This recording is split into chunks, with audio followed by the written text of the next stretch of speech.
오늘 주일 사랑하는 우리 교우들에게 주시는 하나님의 말씀을 함께 봉독하고 나누기를 원합니다. 호세아서, 구약성경 호세아서 1장 2절부터 10절까지의 말씀입니다.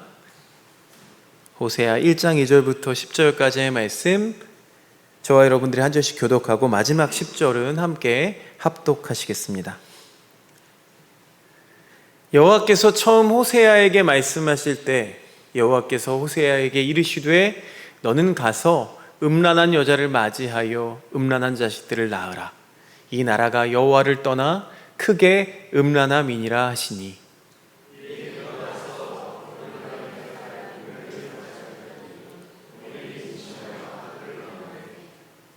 여호와께서 호세아에게 이르시되 그의 이름을 이스르엘이라 하라. 조금 후에 내가 이스르엘의 피를 예후의 집에 갚으며 이스라엘 족속의 나라를 패할 것임이니라.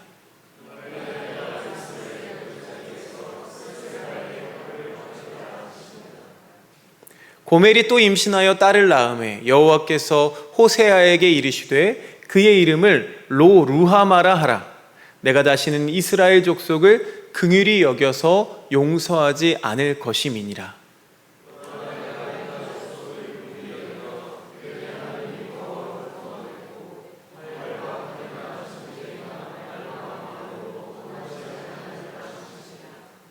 '고멜이 로루하마를 젖된 후에 또 임신하여 아들을 낳으매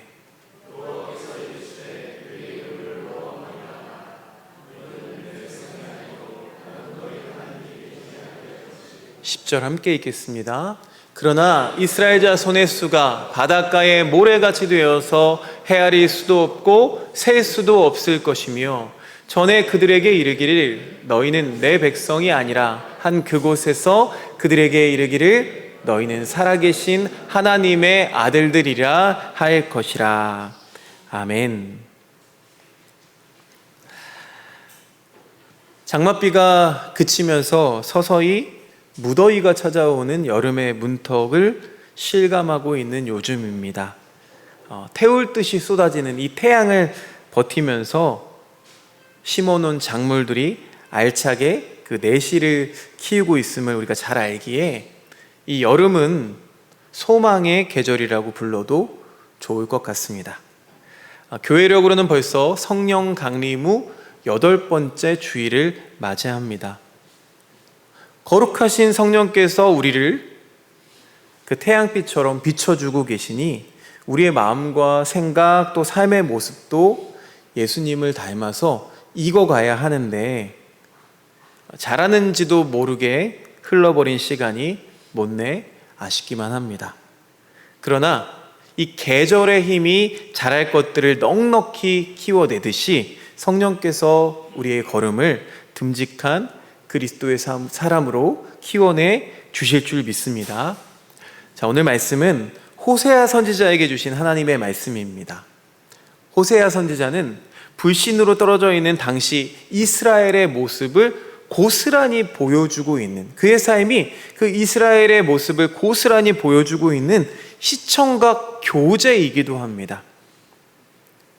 오늘 말씀 보니까 호세아가 주님의 명령으로 음란한 여인인 고멜과 혼인하죠. 그런데 이 고멜이라는 여인은 아이 셋을 남기고 다른 남자를 찾아서 도망가 버립니다. 이 고멜이 호세아의 애달픈 부름을 외면했던 것처럼 이스라엘은 끊임없이 그들을 부르시는 주님의 말씀을 듣지 않습니다. 그래서 그 고멜의 모습은 하나님을 배반한 이스라엘의 영적인 상태를 나타내고 있는 것이죠. 자, 또 이 고멜과는 달리 선지자로서 나에게 주어진 그 말씀의 무게를 고스란히 짊어져야 했던 이 호세아는 안타까울 정도로 신실하게 하나님 말씀에 아멘으로 응답하고 있습니다. 자, 말씀에 반응하는 두 가지 모습이 있다고 말씀드렸죠. 어떤 사람은 듣고 어떤 사람은 듣지 못하고 있다라고 말씀드렸습니다. 이 하나님의 말씀을 대하는 이들의 신앙이 달라도 너무 다른 거죠. 그동안 이스라엘은 바알 숭배에 빠져 있었습니다. 바알은 풍요의 신이죠. 자기가 원하는 것을 줄 것이라는 그 달콤한 말에 속아서 그 바알 앞으로 달려갔습니다. 그런데 한편으로는 또 그 신에게 노여움을 사지는 않을까 두려워서 굽신거리기도 하죠. 참 비굴한 삶을 살고 있습니다. 하나님이 애굽이라는 나라의 그 제국의 노예였던 이들을 구원해 내주시고 약속의 땅을 살아가는 자유인으로 불러주셨는데 어느새인가 이들은 하나님을 버리고 가나안 우상들의 노예로 스스로 전락하고 말았습니다. 그래서 이제는 하나님께서 그들에게 돌아오기만 하라 라고 말씀하시는데 그 말씀조차 듣지 못하는 귀머거리가 되고 말죠. 반면에 호세아는 어떻습니까? 묵묵히 그 말씀을 따라갑니다. 때로는 하나님의 명령이 가혹하게 보여도 또 듣기에 힘겹고 따르기에는 더 쓰라린 말씀이라고 해도 꾹꾹 그 말씀을 삼켜내죠. 여러분, 왜 이런 차이가 있을까요? 하나님을 아는 지식의 차이가 달랐기 때문입니다. 다른 이스라엘 백성들은 이제 하나님도 우리를 포기했다라고 절망하던 때에 하나님의 속마음을 헤아릴 수 있었던 유일한 사람이 바로 이 호세아 선지자였습니다. 오늘 말씀 보니까요, 두 번 다시 돌아보지도 않으실 것처럼 아주 매섭고 강렬한 심판의 말씀을 하시지만 뭐라고 말씀하세요? 하나님께서 버리신 백성이라고 손가락질 받던 그 땅에서 살아계신 하나님의 자녀로 부르게 하시겠다 라는 그 하나님의 속마음을 읽어냈던 사람이 바로 호세아였습니다. 그렇기 때문에 이 호세아는 하나님의 말씀을 떠날 수가 없었던 것이죠. 자, 이스라엘을 향한 심판의 여표로 하나님은 음란한 중에 낳았던 세 자녀의 이름을 지어주셨는데요. 오늘 우리 이따가 예한이 축복할 건데 또 우리 류하늘 자매의 뱃속에는 바다가 자라고 있다고 하더라고요. 태명도 심지어 예쁜 이름으로 짓죠. 그렇죠? 의미 없는 저주의 이름으로 짓지 않습니다. 그런데 하나님께서는 이들의 이름을 축복의 이름이 담긴 그런 이름이 아니라 이스라엘을 향한 심판과 저주가 담긴 이름들을 지어주십니다. 먼저는 이스라엘이 하나님 대신 심판을 선택했다라는 뜻의 이스르엘, 하나님의 긍휼을 구하지 않았다라는 뜻의 루하마, 로가 부정사예요. 부정이 앞에 붙어 있죠. 하나님의 백성이 되는 것을 거부했다, 로암미. 이스르엘, 루하마, 로암미. 이런 저주의 이름들을 지어주세요. 그럼 이 자녀들은 정말 저주받았구나, 우리는 그렇게만 판단할 수 있는데요, 오히려 이 세 자녀의 이름을 우리가 곰씹어 볼수록 자, 이 이름 하나하나에 이스라엘을 향한 하나님의 절절한 마음이 얼마나 배어 있는지 깨달을 수가 있습니다.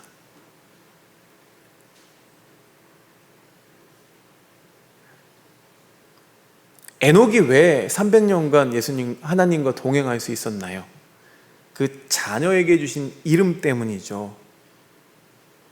마찬가지로 회개할 기회를 주시는 거예요. 돌이킬 수 있는 기회를 이들의 이름을 통해서 허락해 주셨습니다. 하나님은 아직 그들을 포기하지 않으셨기 때문이죠. 역대 퓰리처상 수상작 사진들을 보면은요, 어린이 사진이 유독 많습니다. 사람들이 버려진 곳에서 이 생명이라는 소망을 발견했기 때문입니다. 하나님의 은혜로 그들은 로암미라는 이름으로 버려진 그 땅에서 살아계신 하나님의 자녀 롯을 떼어내고 암미라는 이름을 다시 얻게 될 것이다 라고 호세아 선지자가 이야기하고 있어요. 잿더미가 된 땅 위에서 순백의 꽃이 피어오른 그런 모습이죠. 호세아는 그렇게 하나님만이 다시 살리시는 분이심을 믿었습니다. 호세아, 하나님은 구원하신다라는 자기의 이름처럼 그는 절망의 한복판에서도 여전히 하나님을 구원하시는 분으로 붙듭니다. 그 믿음이 고멜이나 이스라엘과는 달리 말씀에 순응할 수 있게 해준 것이죠. 호세아는 그렇게 하나님께서 하실 일보다도 하나님 그 자체를 믿었던 사람이었습니다. 저와 여러분들도 하나님 자체를 믿는 저와 여러분 되시기를 주님의 이름으로 축원드립니다. 누가복음 11장, 신약성서 누가복음 11장에는 주님께서 기도를 가르쳐 주시는 대목이 나옵니다. 마태복음 6장과는 조금 다른 부분이 뭐냐면 하나님께 구해야 할 내용들을 아주 간략하게 적어 놓은 게 특징이라고 할 수 있겠죠. 그리고 이후에 두 개의 비유의 말씀이 등장합니다. 하나님께 구할 때 어떻게 해야 하느냐, 그 자세에 대한 말씀인데요. 그런데 이 비유들을 읽어보다 보면은요, 우리의 마음을 좀 불편하게 만드는 부분이 있습니다. 보통 비유라는 거는 적재적소에 사용해야 알맞은 법인데, 적절하지 않고 생뚱맞은 비유는 오히려 이 메시지를 흐리도록 만들죠. 근데 오늘 주님께서 말씀하시는 그 비유가 그냥 표독해서 읽어보면 그렇게 보인다는 거예요. 자, 그 중에 하나를 말씀드리면 두 사람이 있습니다. 둘의 관계는 친구예요. 한 친구에게 급한 사정이 생겼습니다. 손님이 오셨는데 대접할 빵이 없다는 거예요. 그래서 친구를 찾아가죠. 빵을 나누어 달라고 부탁을 합니다. 그런데 이 친구가 그 부탁을 귀찮아해요. 자, 이 이야기는요, 이후에 누가복음 18장에 나오는 불의한 재판관 이야기랑 이렇게 겹쳐 보입니다. 그래서 계속 조르다 보면은 귀찮아서라도 들어줄 거라는 내용에 이어서 오늘 말씀의 제목, 구하라, 찾으라, 두드리라 라는 말씀이 이어집니다. 이 말씀을 보면은요, 마치 우리 하나님께서 들어주실 때까지 계속 기도하면 응답받을 수 있는 어떤 비법을 우리에게 가르쳐 주는 것 같아요. 그래서인지 몰라도 오늘날까지도 교회에는 금식 기도, 40일 기도, 100일 기도, 1000일 작정 기도까지 있습니다. 그런 기도가 있습니다. 들어주실 때까지 기도하는 거죠. 이 기도가 나쁘다는 얘기는 아닙니다. 비유의 말씀처럼 그저 우리의 기도는 하나님이 듣기에 달갑지 않은 불편한 부탁일 뿐일까요? 그런데 주님은요, 이렇게 말씀을 이렇게 맺으셨습니다. 누가복음 11장 13절 말씀을 함께 읽어보겠습니다. 시작. 너희가 악할지라도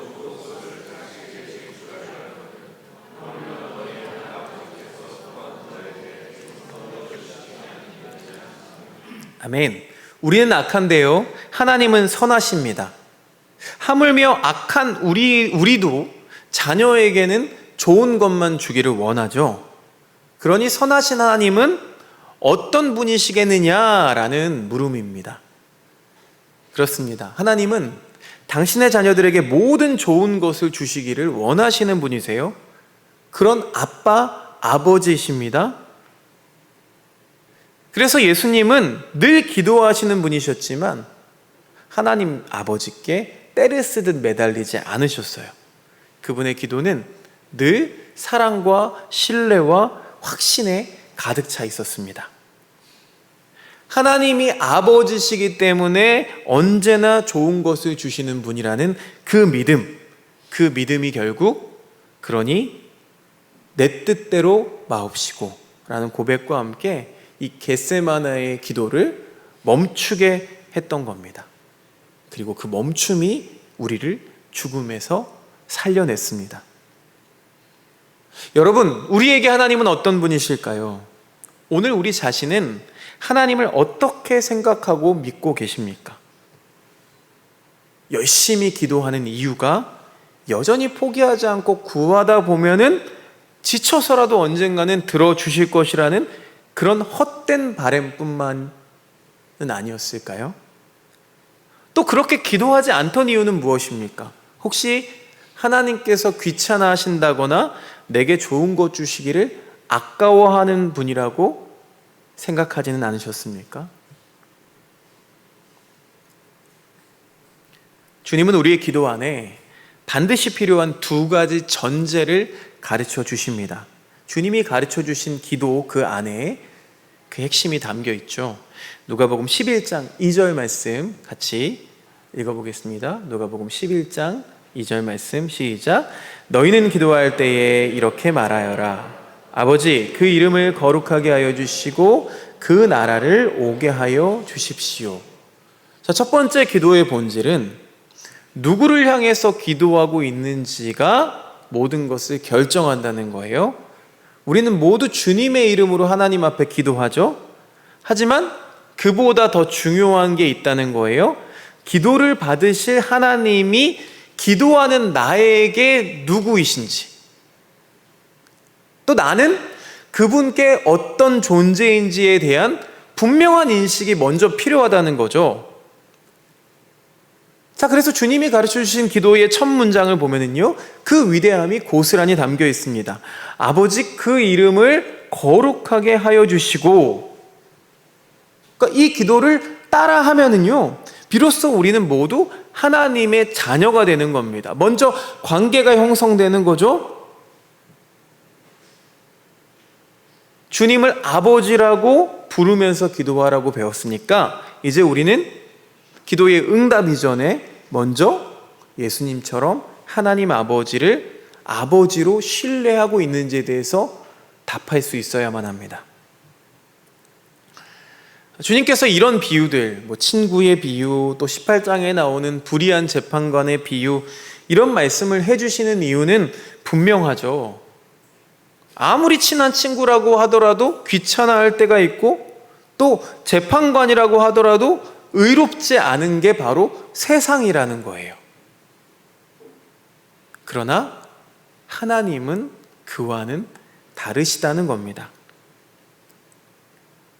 당연히 하나님과 우리 사이가 비유에서 보는 그런 사이가 되어서는 곤란합니다. 하나님은 우리가 막 조르고 때를 써야만 마지못해서 손을 내어주시는 그런 분이 아니시기 때문이죠. 하나님은 모든 좋은 것을 아끼지 않고 주시는 분이라는 분명한 확신이 바로 기도의 출발점입니다. 우리를 기도할 수 있도록 해주는 근거이기도 하죠. 때를 써야만 하고 값을 치러야만 하고 자격을 갖춰야만 주신다면 부모라고 말할 수는 없습니다. 부모라면 내 것을 다 주어도 내 생명까지도 아까워하지 않는 게 부모이기 때문이죠. 자, 기도의 두 번째 전제는요, 기도의 목적을 또 어디에 두고 있는가입니다. 대체 우리는 왜 또 무엇을 구하려고 기도를 하고 있는 걸까요? 우리만 기도를 가르칠까요? 세상 모든 종교가 다 기도를 가르칩니다. 심지어 종교가 없어도 기도하죠. 딱히 종교를 갖고 있지 않아도 먹고 사는 문제, 어려움을 맞이할 때 그 해결을 구하기 위해서 기도합니다. 그렇다면 내용에 있어서 우리 그리스도인들과 다른 종교인들의 기도는 무엇으로 구별할 수 있을까요? 다시 한번 누가복음 11장 13절 말씀을 읽어보겠습니다. 시작. 너희가 악할지라도 좋은 자식에게 줄 줄 알거든.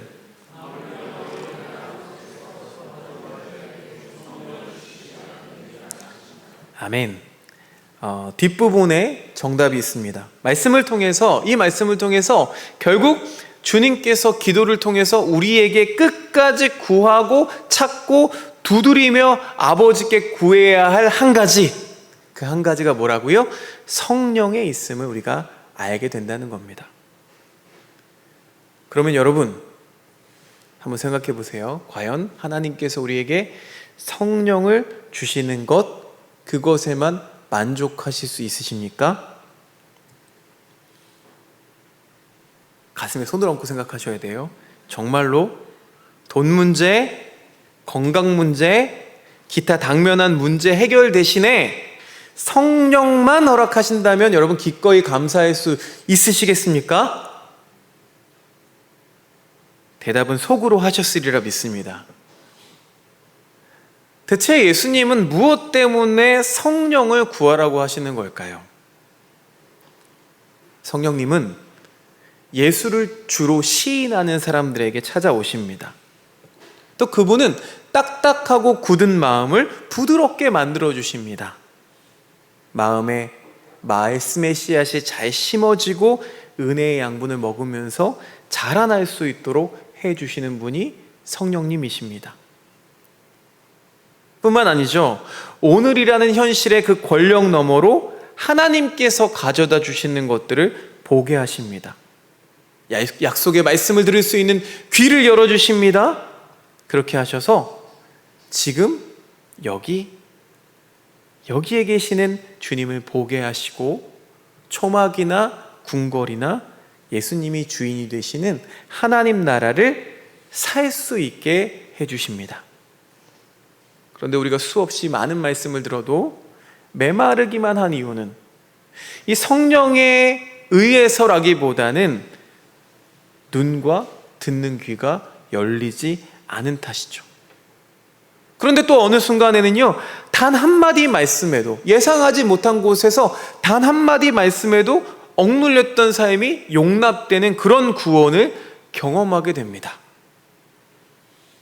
그런 일들은 모두 성령께서 감동을 주실 때만 가능한 일이죠. 도무지 하나님이 어디 있습니까? 라고 결코 듣지 않은 사람들도 있지만 이제 내가 주님을 믿습니다 라고 고백하기 시작하는 이들도 있습니다. 하나님이 계시지 않는 소망 없는 세상을 살아가는 분들도 있지만 오늘도 나와 함께 하시는 그 주님과 더불어서 삶을 건져 올린 분들도 있습니다. 기도는 단순히 불안한 자기 감정의 위안이라고 말하는 사람들도 있지만 기도를 들으시는 하나님을 생생하게 경험하는 사람들도 있습니다. 모든 것이 그저 우연일 뿐이라고, 그래서 오늘이 불안하다고 말하는 사람들도 있지만 모든 것이 주님의 섭리 안에 있으니 나의 영혼이 안전합니다 라고 고백하는 사람들도 있습니다. 그리스도인들이 뭔가 뛰어나서일까요? 그렇지 않죠. 오히려 우리는 더없이 무능한 사람들입니다. 주님의 말씀을 깨닫게 되는 건 지능이나 지식에 달려있지 않습니다. 하나님을 아버지라 부르게 되는 것도 우리의 능력이나 자격에 달려있는 게 아닙니다. 그리스도인을 그리스도인답게, 교회를 교회답게, 우리의 응답되어지는 기도, 말씀 안에서 하나님을 경험하는 모든 것이 하나님의 거룩하신 영이신 이 성령님이 깨닫게 해 주실 때야만 우리로 하여금 이 두려워하는 스스로 노예된 종의 영을 벗어내버리고 하나님을 아빠, 아버지로 부르게 하신다는 겁니다. 종국에는 가려진 것들이 밝혀지고 닫혀있는 것들이 깨어지는 사건, 그 사건이 우리를 찾아오게 될 겁니다. 그것이 바로 성령을 체험하는 일이라고 할 수 있겠죠. 성령이 우리 가운데 찾아오시면 우리는 더 이상 거짓에 속아 넘어가지 않습니다.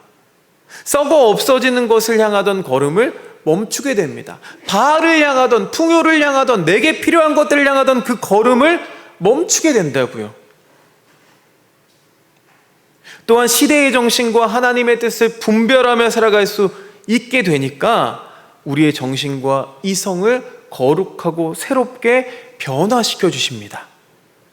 그래서 독일어 성경은요, 성령을 가이스트, 즉 정신이라고도 풀이하죠. 그러니까 성령으로 인해서 하나님 나라의 가치를 알게 되고 주님만이 나의 구원이라고 믿지 않을 수가 없게 된다는 거예요. 그럼에도 우리는 여전히 성령의 위로를 경험하거나 그 가르침과 역사를 따르지 못할 때가 많습니다. 사도 바울은 그 이유를 철학이나 헛된 속임수, 사람의 전통과 세상의 유치한 원리, 음식 규정, 절기 규정과 같이 자기 의를 드러낼 수 있는 것들이나 또 천사 숭배와 같은 헛된 것들에 눈이 팔리고 또 귀가 팔린 탓이라고 지적하고 있습니다.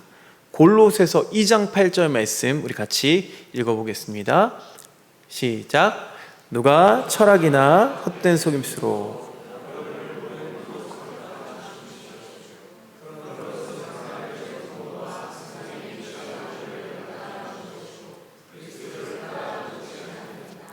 아멘. 그것은 그리스도를 따라하는 것이 아닙니다. 여러분, 저런 것들은요, 대부분 이렇게 말하죠. 오늘 이렇게 살아라. 이렇게 해야만 잘 살 수 있다. 이게 바로 세상의 가치와 세상의 가르침입니다. 그런데 우리도 모르게 세상이 돌아가는 방식에 사로잡혔죠. 한번 거기에 붙잡히면 좀처럼 헤어나기가 쉽지 않습니다. 가장 좋은 것을 주시는, 하늘에 잇대어 살아가는 그 기쁨, 하나님 나라의 능력을 송두리째 잃어버리게 된 거예요. 여러분 기억하십시오. 삶을 구원하는 모든 능력 되시는 하나님과의 소통에 있어서 우리를 묶어주는 가장 강력하고 유일한 끈은 오직 예수 그리스도 뿐이십니다. 이 깨어진 세상을 건져내고 사람 사는 세상을 회복하기 위해서 다시금 우리도 하나님과의 이 생명의 소통을 회복해야 합니다. 성령께서 새 속에 찌들고 사로잡혀 있는 우리의 정신을 맑게 해주시고 닫혀있던 눈과 귀를 열어주실 때야만 예수 그리스도를 통해서 우리가 하나님께로 다시 나아갈 수 있는 겁니다. 그러니 성령님의 도움은 아주 절대적입니다. 그래서 주님께서는 이렇게 기도를 가르쳐 주셨던 거죠. 부와 명예를 구하면서 세상을 따르는 이들과는 달리 우리의 기도는 어떤 상황에서도 주님이 여기 계심을 믿으면서 살 수 있도록 도우시는 그 성령을 구하고 찾고 두드리는 것으로만 채워야 한다는 겁니다. 우리는 세상과 다른 것을 보화로 삼고 찾고 구하는 그리스도인이기 때문입니다. 시편 85편을 보면은요, 시편 기자가 서 있던 삶의 자리가 무척 사나웠습니다. 포로에서 갓 돌아온 땅은 황폐하기 그지없죠. 아무리 힘을 다하고 마음을 다잡아도 또 회방하고 괴롭히는 이들 때문에 삶이 힘듭니다. 그럴 때 세상은 힘을 갖고 부와 명예를 얻으라고 유혹하죠. 우리도 그런 유혹에 솔깃할 때가 많이 있습니다. 그러나 주님을 믿고 주님을 따른다는 건 주님께만 듣고 또 주님의 말씀만 그 양식을 먹으면서 따르는 것을 말합니다. 비록 지금 앞이 보이지 않아도 구하고 찾고 두드리며 말씀을 따라가는 게 바로 믿음이죠. 그렇게 그리스도이신 주님을 믿겠노라, 그렇게 살겠노라 인생을 거는 사람들에게 성령님은 찾아오십니다. 평화가 온통 깨져버린 그런 상황 속에서도 시편 기자는 이렇게 외칩니다. 시편 85편 8절 말씀입니다. 시작. 주님 무엇을 말씀하시든지 내가 듣겠습니다. 아멘. 이게 누구의 고백인가요? 호세아의 고백이죠. 여러분, 호세아의 삶은 어떻습니까? 완전히 망했습니다. 주님께서 혼인하라고 하셔서 혼인했는데 배신하고 떠나갔죠. 심지어 자녀들은 내 자녀도 아닙니다. 간음해서 낳은 세 자녀를 떠맡게 됐습니다. 세상 말로는 쫄딱 망한 인생입니다. 그럼에도 불구하고 이렇게 고백하는 거죠. 주님, 무엇을 말씀하시든지 내가 듣겠습니다. 이 누가복음서에서 말한 그 주님의 말씀, 그 말씀이 응답으로 주어졌기 때문에 이게 가능한 거죠.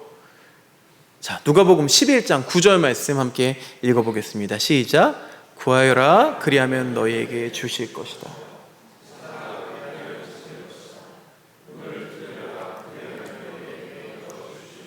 아멘. 바로 이 말씀을 답으로 얻었기 때문에 가능한 고백입니다.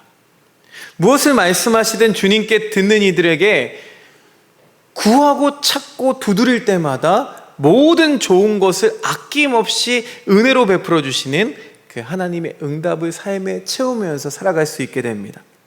주님은 언제나 당신에게 구하고 찾고 두드리는 이들의 부르짖음, 그리고 기도를 들으시고 먼저 듣고 계시는 분이시라는 사실을 여러분 믿으시기를 바랍니다. 예수님의 사람들은 간절함으로 살아가는 이들에게 오히려 막 뱀이나 전갈 이런 것을 던져주는 불의한 세상과는 달리 언제나 모든 좋은 것을 아낌없이 주시는 그 하나님을 믿으며 살아갑니다. 우리 기도의 자리에서 우리는 하나님을 아버지라 부르고 기도의 자리에서 하나님은 기꺼이 우리의 아버지가 되어주십니다.